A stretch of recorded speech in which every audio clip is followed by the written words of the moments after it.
이번에는 김승주 리포터가 준비했는데요. 음식물 쓰레기에 관련된 충격적인 소식이라고요. 그렇습니다. 평소 그 먹고 남은 음식들 있잖아요. 네. 어떻게 처리하시는지 모르겠습니다. 오늘은 무심코 버린 음식물이 간암을 불러일으킬 수 있다는 충격적인 이야기인데요. 남겨진 음식물의 역습, 무엇이 문제인지 취재했습니다. 매 끼니마다 쏟아져 나오는 먹고 남은 음식들. 그 속에서 간암을 부르는 강력한 발암물질이 만들어질 수 있다는 사실 여러분 알고 계셨습니까? 무심코 지나친 음식물의 역습을 지금부터 공개합니다. 베테랑 주부 경력을 자랑하는 3명의 주부들을 만났습니다. 먼저 맞벌이 엄마 함희성 주부의 집을 찾아가 봤는데요. 아이들과 함께 한상 가득 차려진 점심 식사 중이었습니다. 그런데 아이들 입이 짧아서인지 음식이 꽤나 많이 남았는데요. 어떻게 처리하시나요? 버렸다가 아침에 여기다 한테 모아둔 다음에 음식물 쓰레기통에 모아둔 다음에 나중에 버려요. 음식물 쓰레기는 하루 동안 모아서 저녁에 한꺼번에 버린다고 하는데요. 매일 하는 일이지만 직장맘들에게는 성가신 일이 아닐 수 없겠죠. 사람들은 맨날 밤마다 버려야니까 또 귀찮은 면도 많아요. 어린 두 아이의 엄마 강은희 주부에게도 음식물 쓰레기는 골칫거리라고 하는데요. 자, 보시는 것처럼 아침에만 상당한 양이 모였습니다. 아이들 때문에 더 신경이 쓰인다고 하는데요. 아무래도 집 안에 있기 때문에 곤란해요. 애기가 또 있어가지고 매번 갖다 버리기도 힘들고. 이곳은 2명의 주부와 달리 종량제 봉투를 쓴다는 송영숙 주부의 집인데요. 종량제 봉투를 쓰는 탓에 식사 때마다 어김없이 생기는 음식이 더욱 처치곤란이라고 합니다. 있어요. 어떤 때는 일주일에 한 번 버릴 때도 있고 종량제 종이에다 버려가지고 통에다 담아놔가지고 보관을 하니까는 그게 조금 그러네요. 바로바로 갖다 버리는 게 아니라. 짧게는 하루에서 길게는 일주일까지 방치되는 음식물 쓰레기.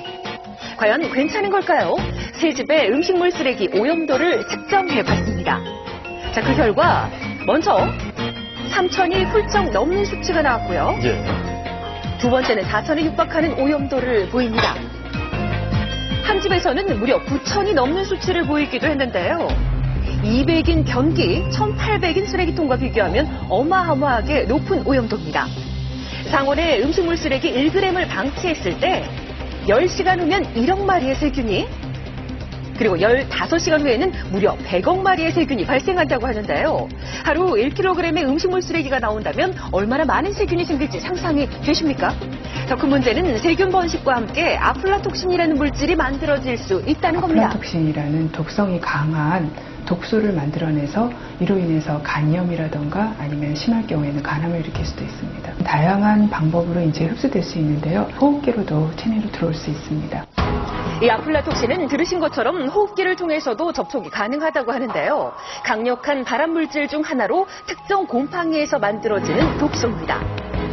간에서 대사하면서 세포 돌연변이를 만들기 때문에 간암 위험 인자로 분류되어 있다는데요. 아플라톡신이 만들어지는 이후에 보관하는 장소도 그냥 한몫한다고 바로바로 합니다. 음식물 나오면 모아가지고 버리기 쉽게 그냥 개수대에다가 모아서 버리는 편이에요. 주부들은 주로 주방에 음식물 쓰레기를 보관하고 있었는데요. 새 집 주방의 온도와 습도를 측정해봤습니다. 그 결과 주방의 습도가 거실이나 다른 공간에 비해 약 10% 높은 것을 확인할 수가 있었는데요.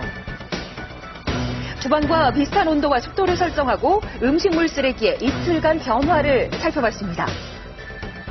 자, 먼저 김밥을 확인해 봤는데요. 자, 부패가 심하게 일어났지요. 한눈에 봐도 습기 변했다는 것을 알 수가 있었습니다. 노랗게 변했네요. 그렇죠. 곳곳에 또 검은 곰팡이도 있고 과일 껍질도 악취를 풍기며 상해 있었습니다.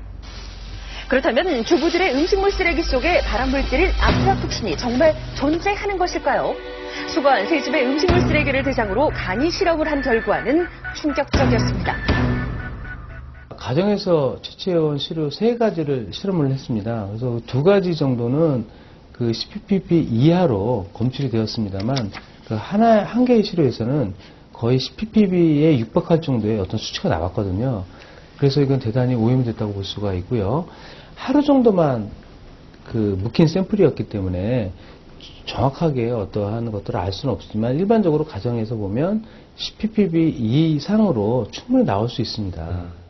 일반 식품의 경우 인체 유해 기준은 10ppb. 잘못 관리하면 그 기준치를 넘을 수도 있다고 합니다. 게다가 곰팡이 독소인 아플라톡신은 피부를 통해 흡수될 수 있다고 하는데요. 여러분 음식물 쓰레기 버릴 때 그냥 맨손으로 버리는 경우 많으셨을 겁니다. 네. 귀찮아갖고 얼른 올라가서 씻으면 되지. 그러나 아플라톡신은 제거 또한 쉽지 않다고 합니다. 아플라톡신이 음식물 쓰레기 안에 생기게 되면은요, 이것을 제거할 수 있는 방법은 거의 없다고 보시면 됩니다. 세척을 한다거나 또는 어느 부분을 도려내거나 또는 가열을 해서 제거가 되지 않기 때문에 계속 잔존해서 남아 있습니다. 그래요. 네, 한번 생기면 쉽게 사라지지 않는 발암물질인 아플라톡신, 처음부터 생기지 않도록 주의하는 것이 중요합니다. 자, 이렇게 한번 예방해 보시죠. 먼저 음식물 쓰레기를 버릴 때는 맨손보다는 위생장갑을 이용해서 통과 이물질을 만드는 것이 좋겠고요. 또 온도와 습도가 높아 아플라톡신 발생이 쉬운 주방보다는 환기가 잘 되고 습도가 낮은 베란다 등에 보관하시기 바랍니다. 무엇보다 중요한 건 곰팡이가 생기기 전 수시로 버리는 거겠죠. 간암 발암 물질 아플라톡신에서 해방하고 싶다면 귀찮다고 방치하지 마시고 음식물 쓰레기 관리 더욱 철저히 해서 가족 건강 챙기시기 바랍니다.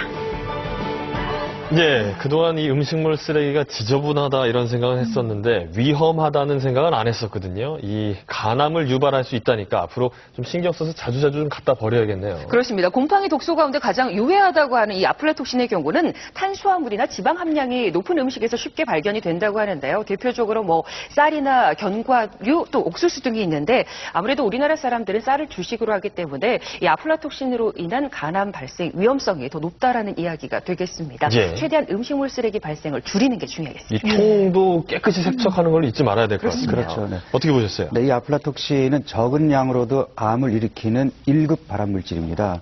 그래서 음식물 쓰레기가 묻은 손으로 음식을 섭취하거나 또는 이제 호흡기를 통해 이게 곰팡이가 포자 형태로 이제 호흡기로 들어올 경우에 간암을 유발할 수 있겠는데 예. 귀찮아도 음식물 쓰레기가 부패하기 전에 그때그때 버려지는 것이 가장 최선의 예방책이고요. 오늘부터 이 방송 보시고 나서 꼭 위생장갑 착용하시고 버리시기 바랍니다. 예. 예.